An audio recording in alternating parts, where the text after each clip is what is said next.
आइए महाराज, पधारी। यशोदा। प्रणाम महाराज। सौभाग्यवती भव। आप हमारे घर पधारे, हम धन्य हो गए। श्री नारायण की इच्छा थी, उन्होंने मुझे भेज दिया। नंद भैया, लाओ। महाराज विराजी। जल ग्रहण कीजिए महाराज। नहीं पुत्री, अनुष्ठान पूरा होने के बाद ही हम जल और प्रसाद ग्रहण करेंगे, श्री नारायण की इच्छा से।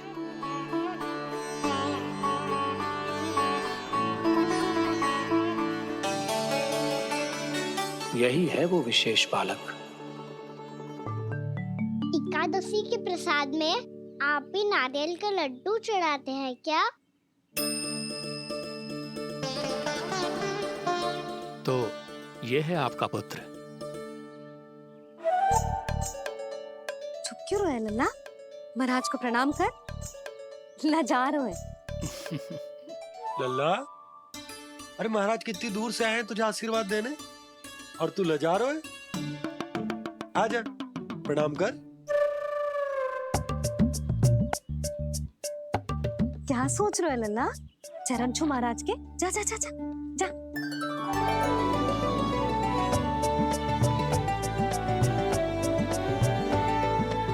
ये पकड़िए।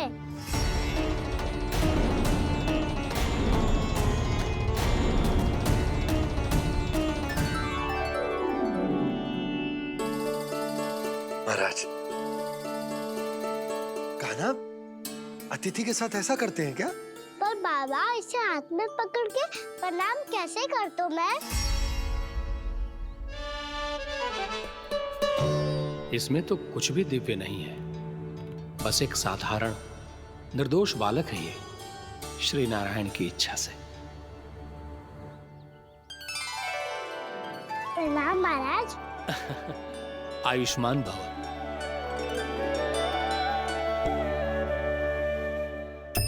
अपने राजा का पुत्र सभी को प्रिय लगता है। मैं व्यर्थ ही गांव वालों की बातों में आ गया। अब आज्ञा दीजिए नंदराज, मुझे एकादशी का अनुष्ठान पूरा करना है। ठहरिए महाराज, मैं सारा प्रबंध करवा देता हूँ अनुष्ठान का। कान्हा को भी थोड़ा समय मिल जाएगा आपके साथ। कान्हा, आ चंचलता ना लल्ला। और अपने प्रश्नों वाली पोटली खोल के महाराज को तंग मत करियो, समझ आई? जा। महाराज, अनुष्ठान के लिए क्या भोग बना दूं? कुछ बनाने की आवश्यकता नहीं है पुत्री, बस एक कसा हुआ नारियल और थोड़ा सा गुड़ चाहिए मुझे, श्री नारायण की इच्छा से।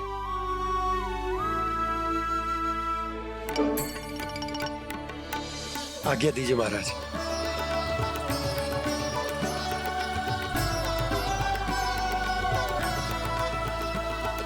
ये तो सच में मेरी इच्छा है। कान्हा महाराज। आइए आइए, अरे आइए आइए, डरिए मत, आइए।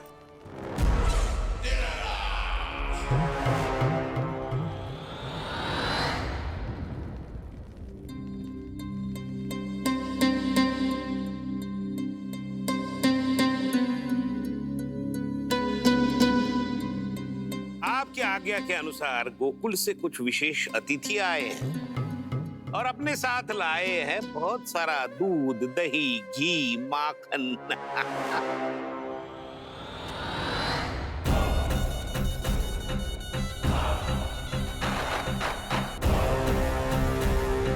परमानंद, गोकुल के इन विशेष पदार्थों का स्वाद चखना ही चाहिए। देख क्या रहे हो? महाराज को अपना उपहार दो, जाओ।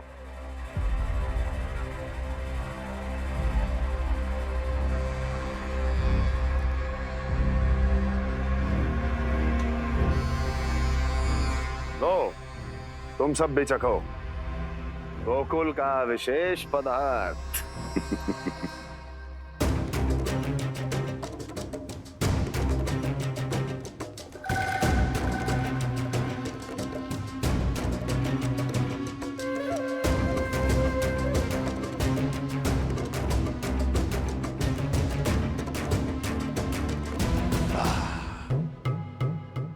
उत्तम, अति उत्तम।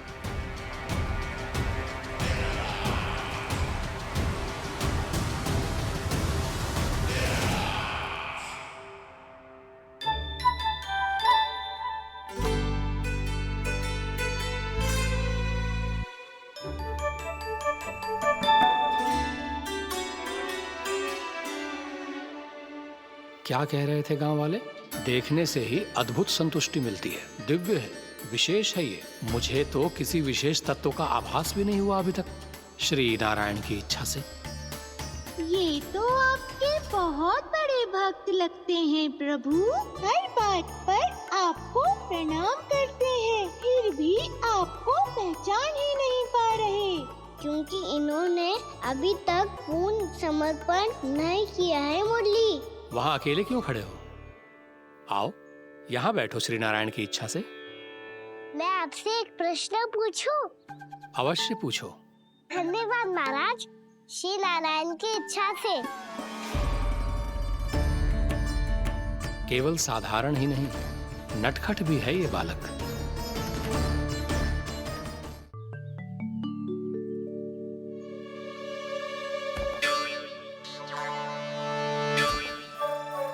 थोड़ा स्थान दो तो महाराज। भैया कह रही थी कि आप तीर्थ यात्रा से वापस आए हैं। तीर्थ यात्रा क्या होती है? किसी भी तीर्थ स्थान पर जाने की यात्रा को तीर्थ यात्रा कहते हैं। तीर्थ स्थान क्या होता है? तीर्थ स्थान का अर्थ है वो स्थान जिसके पवित्र जल में डुबकी लगाने से कोई भी मनुष्य संसार की भौतिक स्थिति से अध्यात्म की स्थिति तक सहजता से पहुंच सकता है, और कभी कभी तो वो अपने आराध्य, अपने भगवान से भी मिल पाता है। आप मिले अपने श्री नारायण से? मेरी इच्छा तो बहुत थी बालक, परंतु श्री नारायण से मिलना इतना सरल नहीं है। नाना महाराज, श्री नारायण से मिलना बहुत सरल है। भैया तो घर के मंदिर में उनसे जाके मिल लेती है, और वो भी तीर्थ स्थान हुआ ना।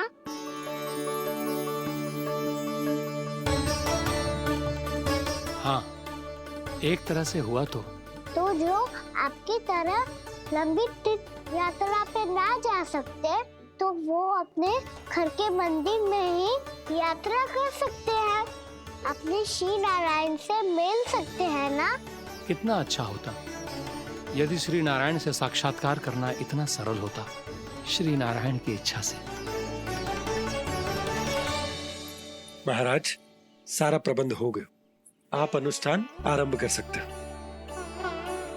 आप भी मैया वाला सरल उपाय अपना के देख लो महाराज। क्या पता आपको भी तीर्थ स्थानों पे भी नाम मिले, वो याद मिल जाए श्री नारायण की इच्छा से। आप इसकी बातों पे ध्यान मत दो महाराज, कभी कभी कछु अधिक ही बोल जाते हो मेरा नन्ना।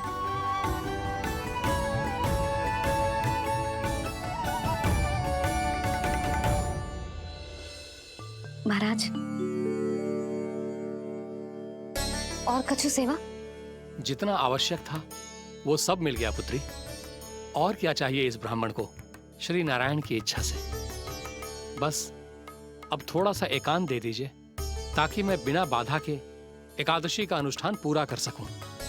किसी वस्तु की आवश्यकता हो तो बता दीजिएगा।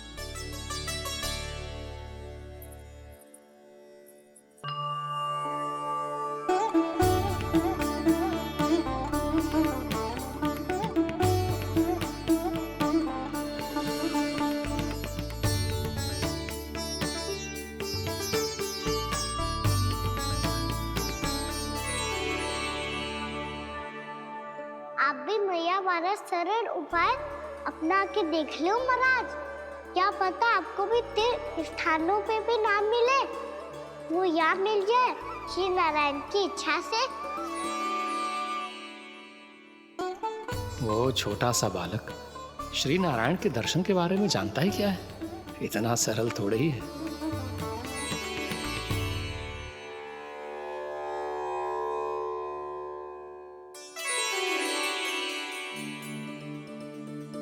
मेरे व्रत को स्वीकार कीजिए नारायण, मेरी भक्ति को स्वीकार कीजिए। मुझ पर अपनी कृपा दृष्टि बनाए रखिए प्रभु। भोग भी तो चढ़ाइए। पधारिए प्रभु, मेरा भोग स्वीकार कीजिए।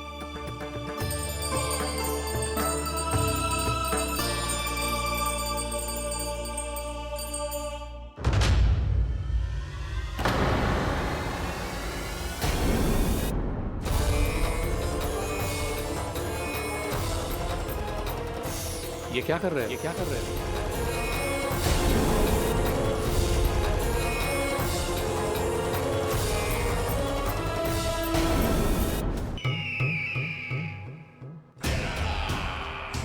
परमानंद, तुमने जितना बताया था, ये उत्पाद मुझसे कहीं अधिक प्रशंसा के योग्य है।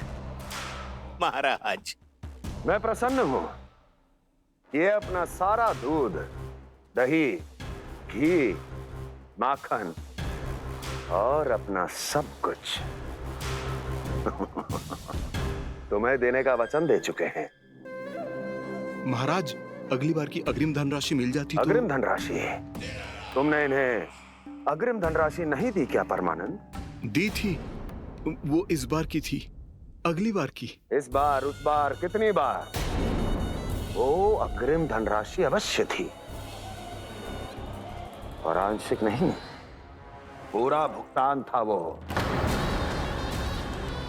अब तुम सबको बिना कोई मूल्य लिए जीवन भर अपना सारा दूध, दही, घी, माखन, अपना सब कुछ लेकर मथुरा आना होगा।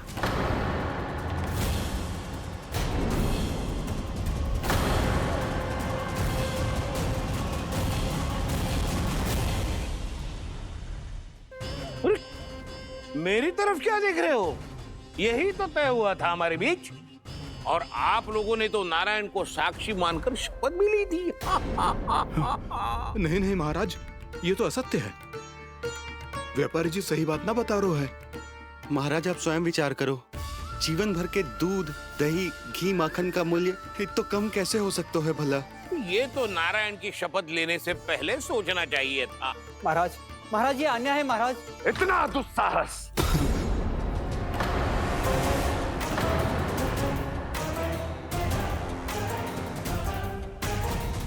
मेरे ही महल में पूरी राज्यसभा के सामने मेरे विश्वास पात्र पर और मुझ पर आरोप लगा रहे हो।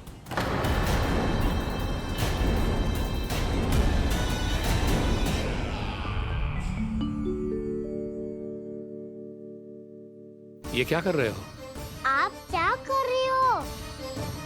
वो कर्पण करने के बाद थोड़ी प्रतीक्षा करनी चाहिए। नारायण को भोग खाने तो दो। पर तुम तो नारायण नहीं हो।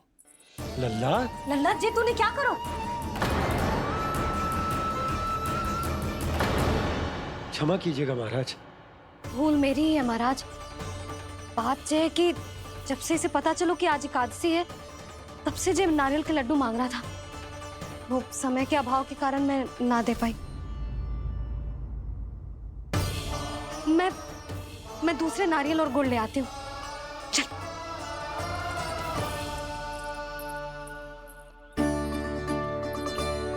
तू इतना भी अपने मन को ना रोक सकता ना लल्ला? कही थी ना महाराज के जाने के बाद बना दूंगी लड्डू। जानकी, शीघ्र दूसरा नारियल कस के ले आ, और गुड़ भी। ठीक है।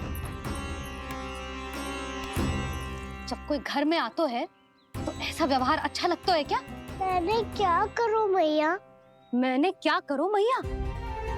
इससे तो बड़ा सयाना बनतो है। हाँ?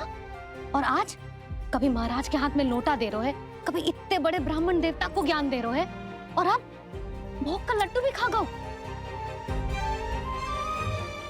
चुपचाप यहाँ शांति से बैठ जाओ और हिलियो मती। कोई बुलाए तो भी ना जाऊं? कोई बुलाए तो वो अन्य बात है लल्ला, उससे पहले हिलियो भी मती। हाँ नहीं तो। भाभी जे लियो। जानकी ध्यान रखियो जे जाए ना यहाँ से।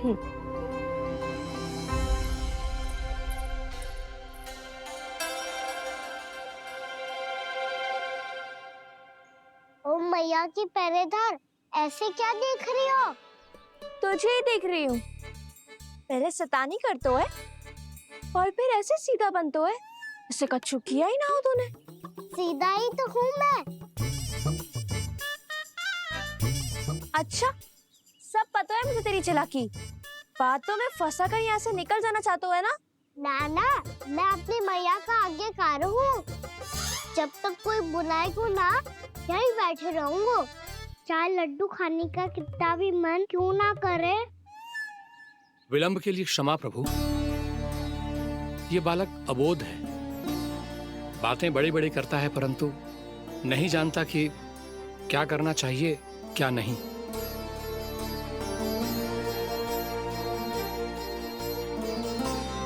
पधारिए प्रभु, भोग ग्रहण कीजिए प्रभु। पधारिए प्रभु, पधारिए। भोग ग्रहण कीजिए प्रभु, भोग ग्रहण कीजिए प्रभु। जानकी, तुम्हें सुनना, वो मुझे बुला रहे हैं। कोई ना बुला रहे हुए, चुपचाप बैठे रहे, हाँ तो तेरी मैया मुझे डांटेंगी। पधारिए प्रभु, भोग ग्रहण कीजिए। मैया ने कही थी कोई बुलाए तो जा सकते हूँ, और महाराज केवल बुला ही ना रहे बल्कि भोग ग्रहण करने की विनती भी कर रहे हैं। पधारिए प्रभु, भोग ग्रहण कीजिए।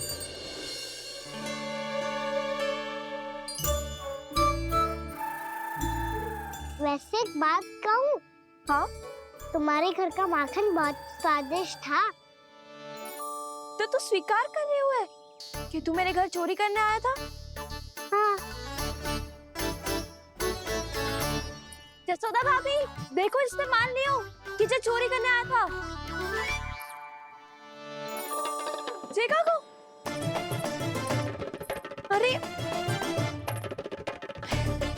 हे नारायण, इसने तो फंसा दिया मुझे।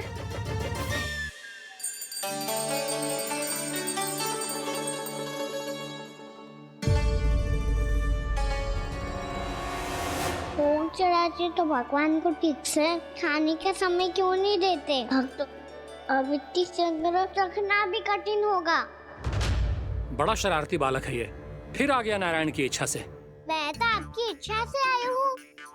अब जब बुलाते ही हो महाराज, तो थोड़ा समय दिया करो भोग ग्रहण करने के लिए। मैंने तुम्हें कब बुलाया? अभी तो पुकार लगाई थी, आओ भोग ग्रहण करो।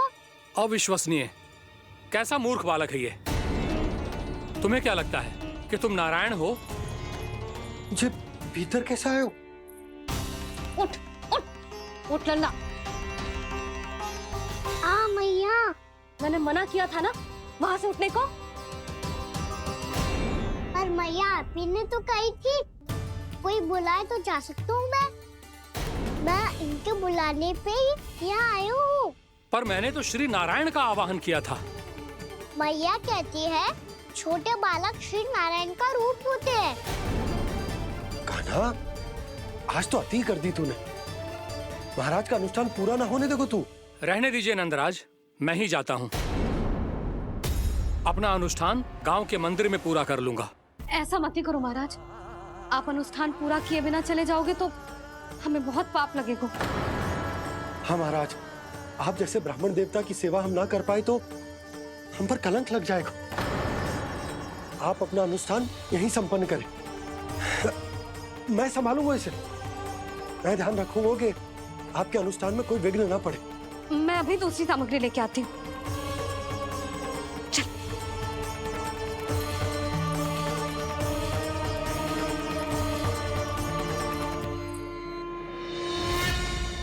इसे तो मैं रोहिणी जीजी के यहाँ छोड़ के आती हूँ। जानकी से ना संभले गुजे। यशोदा, वहां भी ना रुके गुजे। इसे मैं अपनंद भैया के यहाँ लेकर जाता हूँ। चल। यहाँ किसी ने तुम्हारे साथ ना तो कोई अन्याय किया है और ना ही कोई धोखा, केवल व्यापार किया है। स्मरण करो, क्या प्रण लिया था तुम सबने? क्या उसमें किसी धनराशि का उल्लेख था?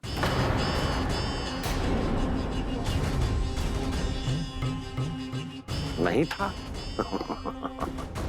इसलिए अब उस प्रण के अनुसार तुम बिना कोई मूल्य लिए जीवन भर अपना सारा दूध, दही, घी और माखन, अपना सब कुछ मुझे दोगे। महाराज ऐसा अत्याचार।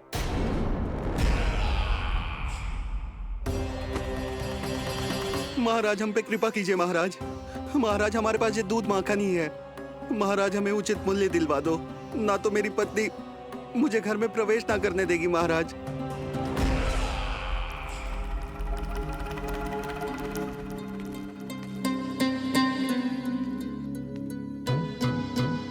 महाराज हमारे जीवन यापन को केवल एक यही साधन है। महाराज, महाराज तनिक दया करो हम पर। हमारे बाल बच्चे भूखे मर जाएंगे महाराज। हमारे पास जीवन यापन का केवल यही एक साधन है। महाराज तनिक दया करो हम पे, हमारे बालक भूखे मर जाएंगे। ऐसा अत्याचार करके आपको क्या मिलेगा महाराज?